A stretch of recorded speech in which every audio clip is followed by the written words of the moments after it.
I never expected a leather-bound diary to change everything I thought I knew about my family. But that's exactly what happened 6 months after my mother passed away. The day started like any other Tuesday since retirement coffee on my porch overlooking Lake Michigan, a crossword puzzle, and plans to meet my friend Elaine for lunch. At 68, I had settled into a comfortable routine in the lakeside cottage I'd purchased after selling the family home in Chicago. 3 years a widow, 2 years retired from teaching high school English, and still adjusting to life without my mother, who had lived to the remarkable age of 94. The knock on my door came just after 10 a.m. "Miss Catherine Bishop?" A young man in a courier uniform stood on my porch, a small package in his hands. "Yes, that's me," I replied, puzzled. I rarely received deliveries beyond the occasional Amazon package. "Special delivery from Winters Associates Law Firm," he said, handing me a thick envelope and a small parcel wrapped in brown paper. "Need your signature here." I signed for the package, my curiosity growing. Winters Associates had handled my mother's estate, but everything had been settled months ago. What could possibly be left? Inside the envelope was a letter on expensive stationery, the law firm's name embossed in navy at the top. "Dear Miss Bishop, in accordance with your mother's final wishes, we were instructed to deliver the enclosed item to you exactly 6 months after her passing. Your mother was quite specific that this time period be observed precisely. The enclosed diary belonged to your grandmother, Eleanor Hayes. Your mother's instructions were, and I quote, 'Catherine should know the truth now that I'm gone. The diary explains everything. Should you have any questions, please don't hesitate to contact our office. Sincerely, Robert Winters, Esquire.'" My hands trembled slightly as I unwrapped the small parcel.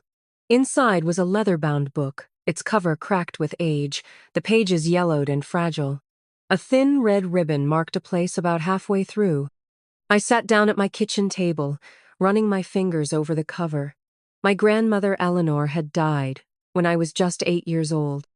I had vague memories of a tall, elegant woman with sad eyes and a gentle voice who always smelled of lavender. She had lived with us for the last 2 years of her life, but even as a child, I had sensed tension between her and my mother. Opening to the first page, I saw the date, April 17, 1943. My grandmother's handwriting was delicate but confident, flowing across the page in blue ink. "Today, I met a man who made me question everything I thought I knew about love and duty. His name is Robert, and he has eyes the color of the Atlantic after a storm." I nearly dropped the diary. Robert? My grandfather's name was William. William Hayes had died before I was born, a heart attack in 1958, according to family lore. There were few photos of him, and my mother rarely spoke of her father. Turning to the page marked with the ribbon, I began to read. August 28, 1943. I've made my decision. William is a good man who offers security and respectability. Father approves, of course. William's family owns half the factories in Chicago, and in these uncertain times, such stability cannot be overlooked. But oh, how my heart aches for Robert. His last letter came yesterday. He ships out to Europe next week. He begged me to wait for him, to give him a chance to return and build a life together. "This war won't last forever," he wrote, "but my love for you will." I burned his letter in the kitchen sink and accepted William's proposal this afternoon. Mother's relief was palpable. What choice do I have? A woman alone cannot make her way in this world, especially with what I carry inside me now.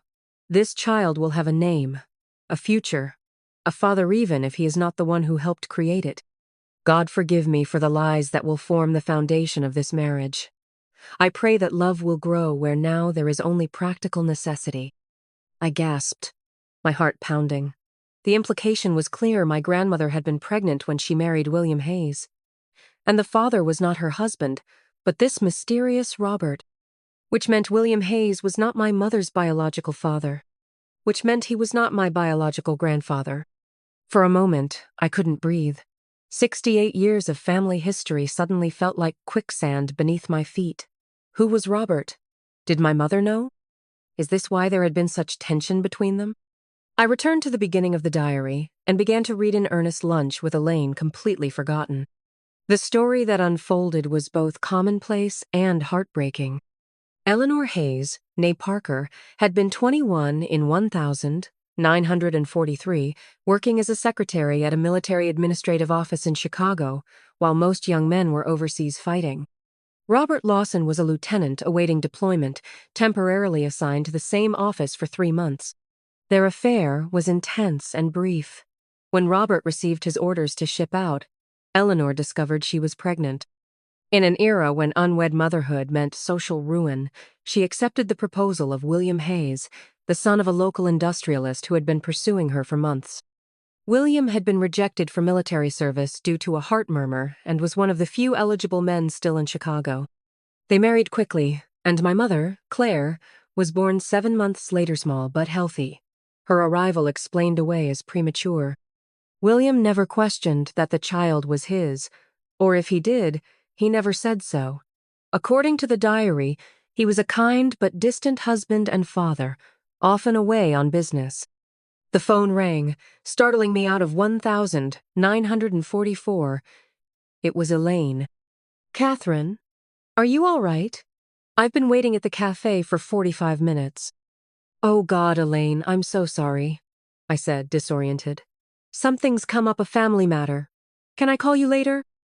After apologizing again and hanging up, I made myself a fresh cup of coffee and returned to the diary.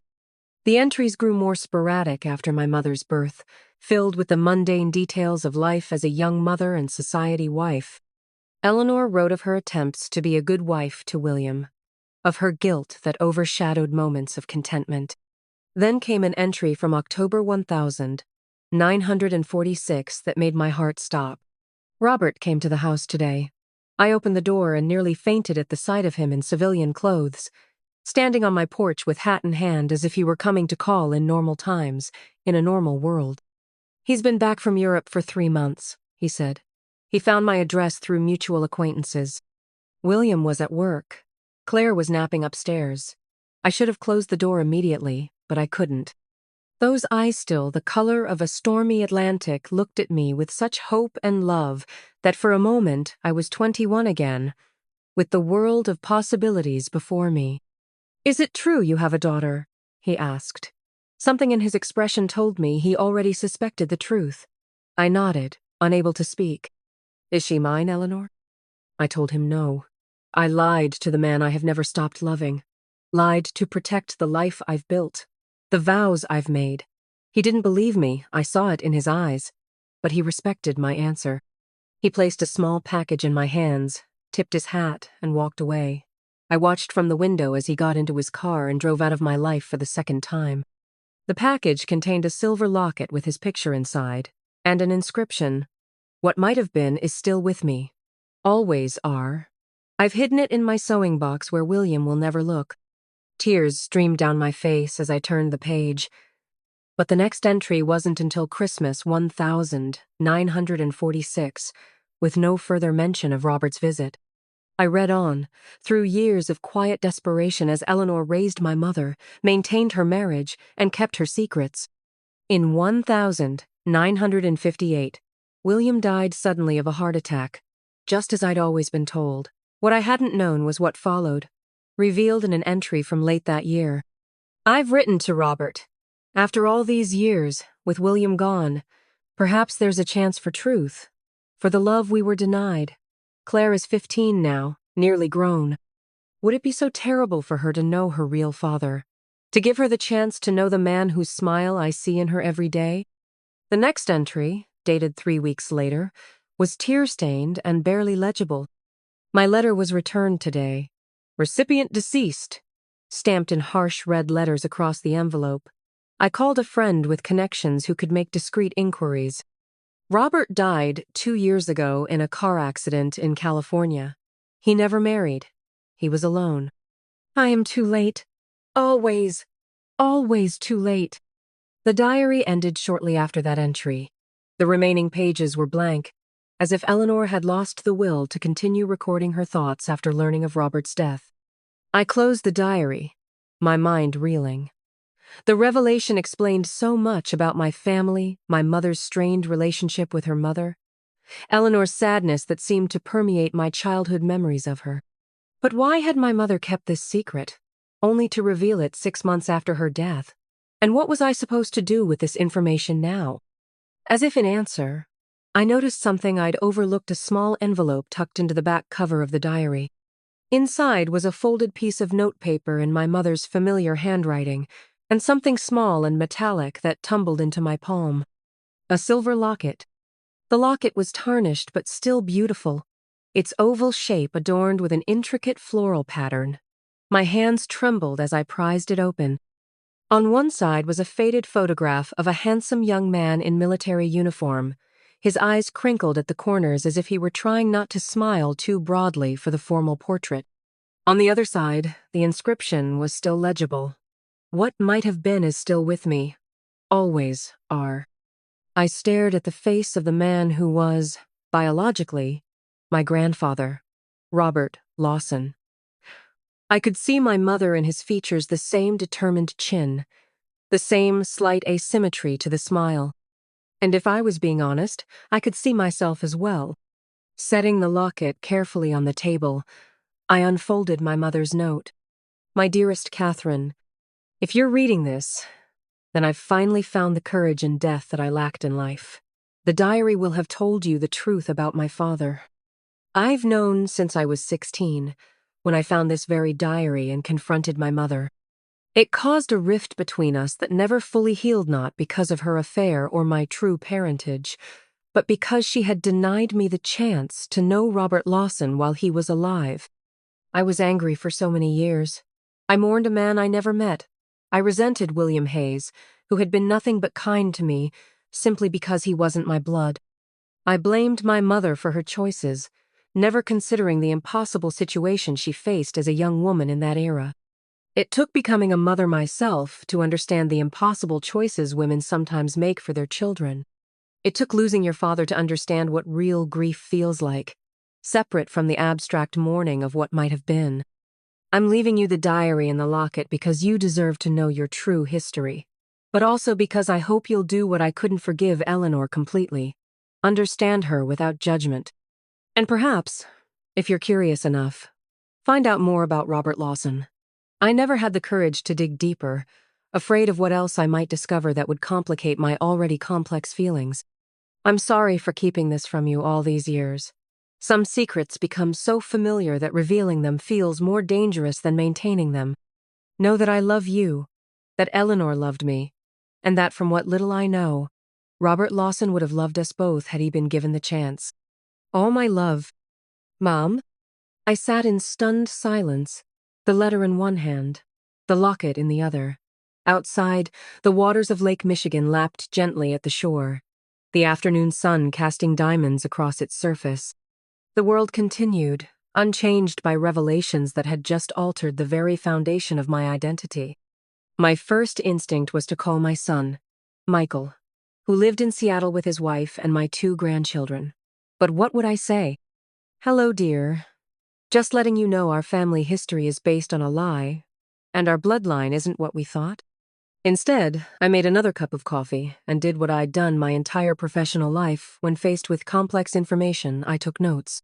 I created a timeline based on the diary entries, jotting down everything I knew about Robert Lawson, frustratingly little, and William Hayes, not much more. By evening, I had made a decision. My mother might not have had the courage to investigate further, but I did. Starting tomorrow, I would see what I could learn about Lieutenant Robert Lawson, the man with eyes like the Atlantic after a storm. The next morning, I called the only person I knew who could help me navigate this kind of research, my former colleague, Martin Greenberg, who had taught history at my high school and was an amateur genealogist in his retirement.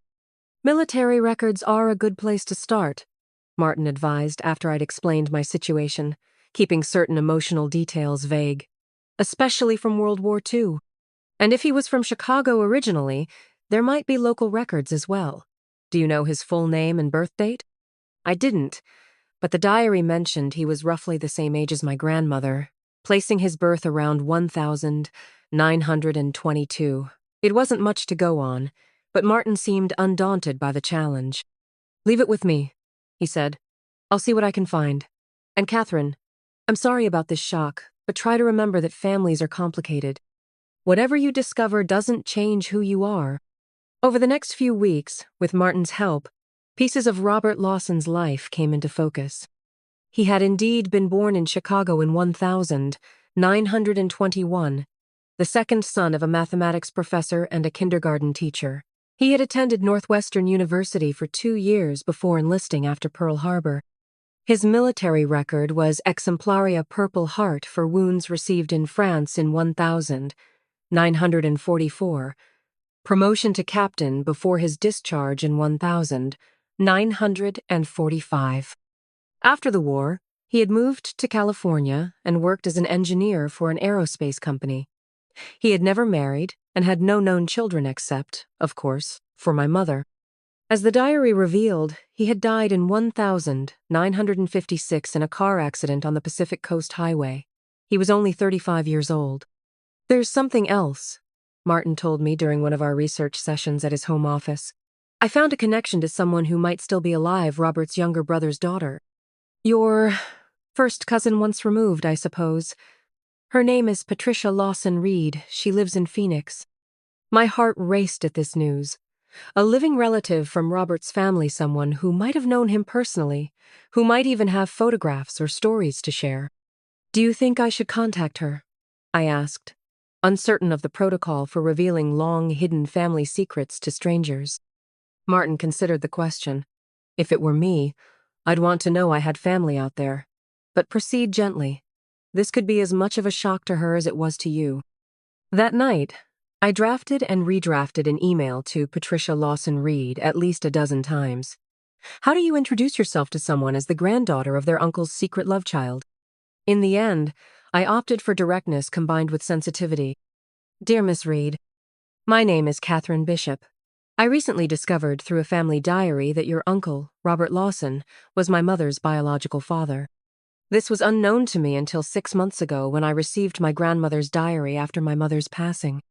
I understand this may come as a shock, and I apologize for any distress this information might cause. I'm reaching out simply because I'm trying to learn more about the man who, it turns out, was my grandfather. I would be grateful for any information you might be willing to share, but I also completely understand if you'd prefer not to respond. Sincerely, Catherine Bishop." I included my phone number and address, then hit send before I could lose my nerve. For 3 days, I jumped every time my phone rang or a new email arrived. When the response finally came, I had to sit down before opening it. "Dear Catherine, your email was certainly unexpected, but not unwelcome. Uncle Robert was always a bit of a family mystery, handsome, brilliant uncle who never settled down and died too young. My father, Robert's brother James, always said there must have been a great love in Robert's life that none of us knew about. It seems he was right. I was only 7 when Uncle Robert died, but I remember him clearly. He used to bring me books about science, and Arthur said little girls should know about both. He had the kindest eyes and would listen to my childhood stories as if they were the most important things in the world. If you're comfortable with it, I'd like to talk more. Perhaps even meet someday. I have photos and a few of his personal effects that my father kept after the accident. With warm regards, Patricia Reed." I read the email through tears. Patricia's simple description of Robert kind eyes, attentiveness to a child's stories painted a picture of the man who should have been my mother's father, who should have been my grandfather. A wave of grief for these lost connections washed over me, followed by a strange sense of gratitude that at least now I knew. Patricia and I began a correspondence that quickly moved from cautious to warm. She scanned and sent photographs of Robertus, a young boy with his brother James, as a university student, in his military uniform, the original of the picture in the locket, and a few from his later years in California. I shared with her the diary excerpts that mentioned Robert, carefully omitting the more intimate details out of respect for my grandmother's privacy. 2 months after our first exchange, Patricia suggested what I had been hoping for but hadn't dared request. "Catherine, I'm planning a trip to Chicago next month to visit my daughter. Lake Michigan isn't that far from there, is it? Perhaps we could meet?" We arranged to meet at a small cafe in the lakeside town near my cottage. As the day approached, I found myself growing increasingly nervous. What if Patricia was disappointed by me? What if we had nothing to say to each other in person? What if this tentative family connection proved too strange to nurture? The morning of our meeting, I stood in front of my closet, changing outfits 3 times like a teenager before a first date. I finally settled on a simple blue dress that my husband had always said brought out my eye size that, according to my grandmother's diary, were the same stormy Atlantic color as Robert's. I arrived at the cafe early and chose a table by the window. When a woman about 10 years, my junior, entered a few minutes later, looking around uncertainly, I knew immediately it was Patricia. She had Robert's chin-me mother's chin-me chin. I stood, waving slightly, and watched recognition dawn on her face. "Catherine?" she said, approaching the table. "Patricia." I smiled, suddenly shy. We stared at each other for a long moment, 2 strangers connected by a secret love affair from 77 years ago. Then, without warning, Patricia stepped forward and embraced me. "You look like him," she whispered. "Something about your expression." We spent hours at that cafe, talking until our voices grew hoarse. Patricia had brought an album of photographs and a small box of Robert's possessions that her father had kept: cufflinks, a pocket watch, a fountain pen, and most astonishingly, letters. "These were from someone named E," Patricia explained, pushing a bundle of envelopes tied with faded blue ribbon across the table. "My father found them among Uncle Robert's things after the accident. He never opened them, said they seemed too private, but he couldn't bring himself to throw them away either." My hands shook as I touched the envelopes. "E for Eleanor," I whispered. "That was your grandmother, Eleanor?" I nodded, unable to speak. "Take them," Patricia said gently. "They belong to your family now." As we parted that afternoon, plans already made to meet again with our respective children and grandchildren, I felt a sense of completion I hadn't known I was missing. Patricia had given me more than information about Robert Lawson. She had given me back a piece of my heritage that had been hidden for generations.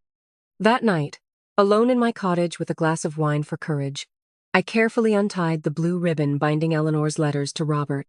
There were only 5 envelopes, each containing a letter written on delicate stationery that had yellowed with age.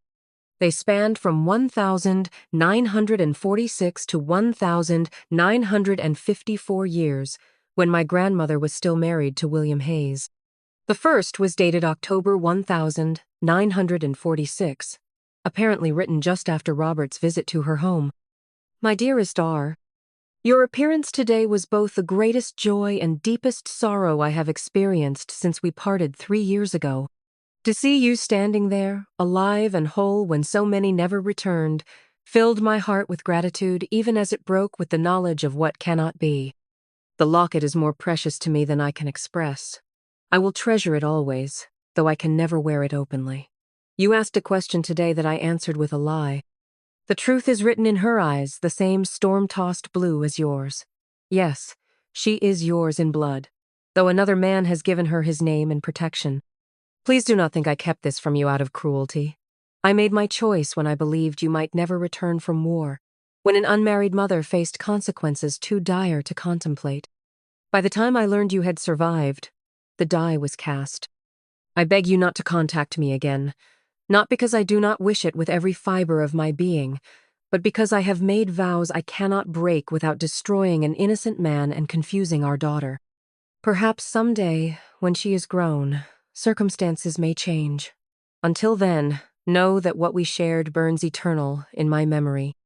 With love that does not fade, A. No.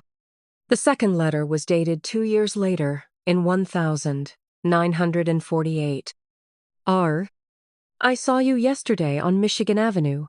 You were across the street and didn't notice me. I stood frozen, watching you walk away for the second time in my life. Claire was with Mesh, 5 now, and asks questions about everything. Why are you crying? Mommy? She asked. How could I explain? I've enclosed a photograph of her. I tell myself it's wrong to send this, that I'm only tormenting us both with glimpses of what we cannot have. But she is as much yours as mine, and you deserve to know her face, even if only in this small way. Still yours, A. The third and fourth letters continued in this vain brief windows into my grandmother's ongoing inner struggle, small updates about my mother's growth, and the constant tension between duty and love.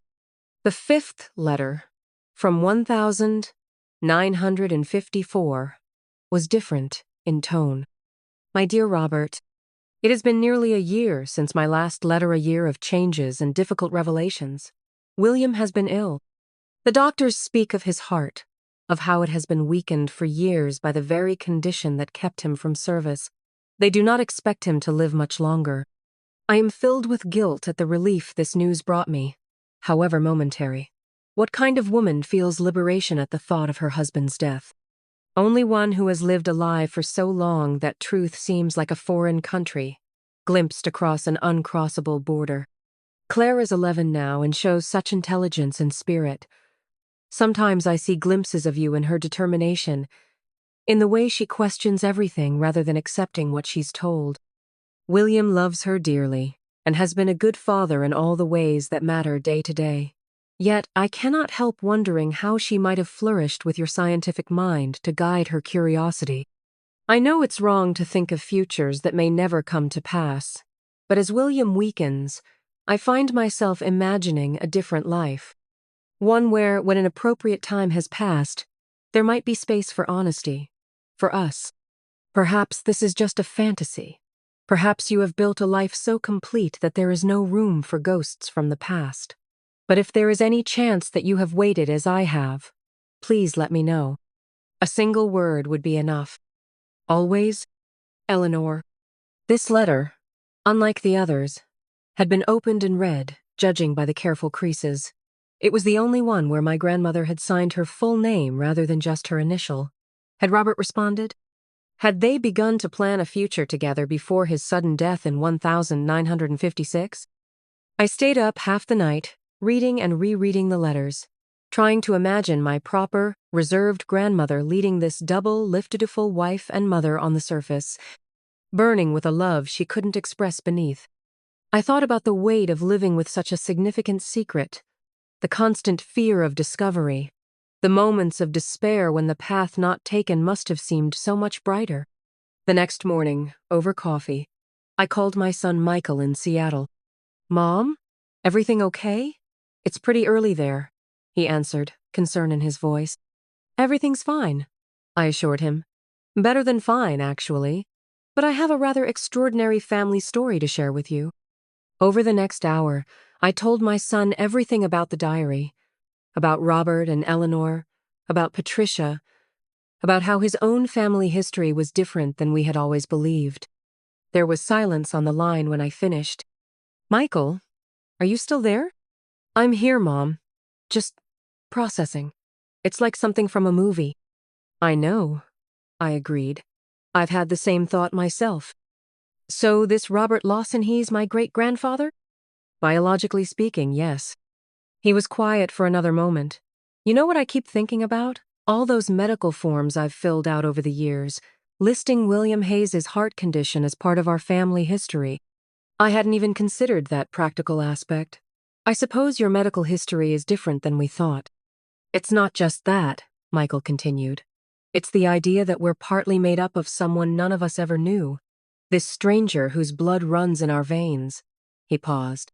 I think I'd like to meet Patricia too, if that's possible. Relief washed over me.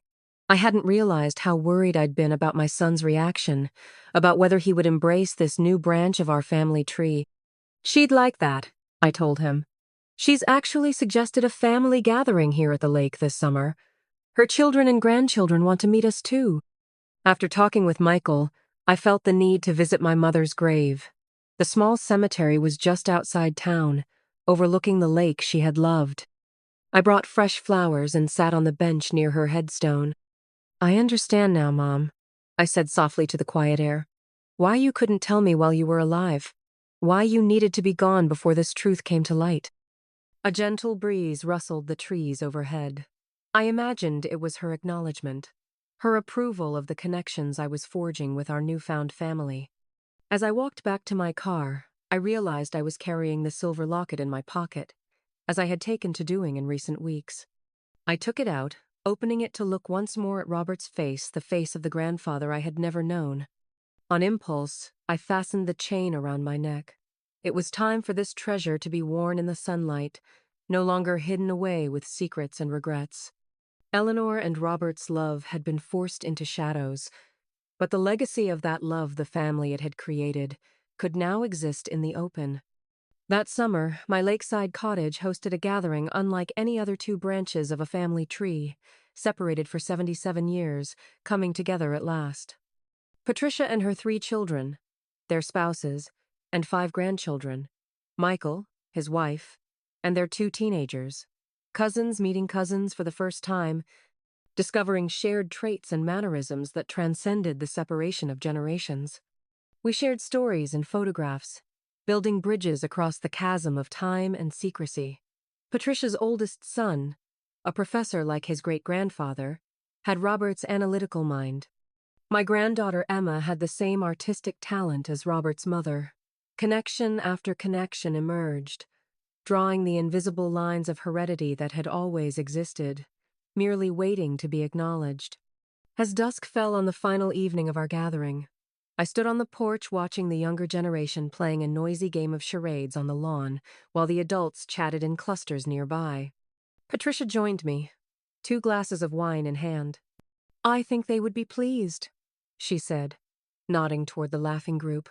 "Robert and Eleanor, to see what came from their love, despite everything." I touched the locket at my throat, a habit I'd developed over the months. "I hope so. I like to think they've somehow known all along." Patricia smiled, her eyes so similar to mine, to my mother's, to Robert's, crinkling at the corners. "You know, in all those old letters, Eleanor wrote that she worried their love was doomed to remain in shadows forever. But look at us now, in the light." I raised my glass to touch hers. "To Robert and Eleanor," I said, "and to the diary I inherited, that finally brought their truth into the sun." "To truth?" Patricia agreed. "Better late than never." As the stars began to appear over Lake Michigan, I felt a sense of completion, of pieces long scattered finally coming together. The diary that had upended my sense of family history had also, paradoxically, made it more complete. In revealing one woman's hidden love and sacrifice, it had created connections that spanned generations and would continue long after I was gone. Sometimes the most profound inheritance isn't what we expect, not money or property or heirlooms, but truth. And sometimes that truth, even coming late in life, is the greatest gift of all.